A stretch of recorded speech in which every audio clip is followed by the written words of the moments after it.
సంకష్టహార చతుర్థి నాడు వినాయకుని ప్రత్యేకించి పూజిస్తాము.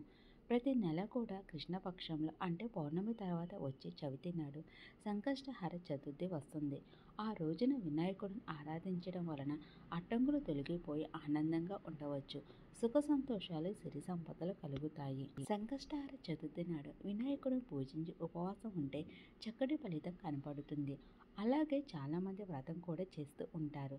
సంకష్టహార చతుర్థి నాడు వినాయక వ్రతం ఆచరిస్తే సకల శుభాలు కలిగి ఆనందంగా ఉండవచ్చు.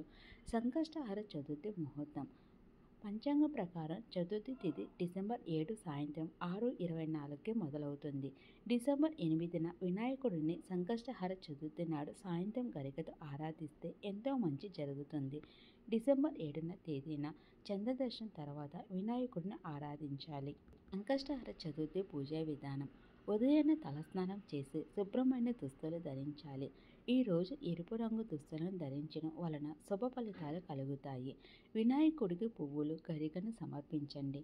వినాయకుడికి ఇష్టమైన ఉండ్రాలను నైవేద్యంగా పెట్టండి.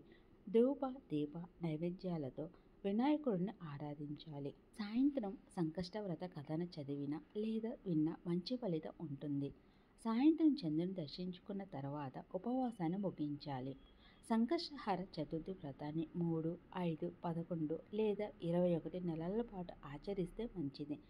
సంకష్టహార చతుర్థి నాడు వినాయకుడిని మంత్రాలు స్తోత్రాలు చదువుకోవాలి.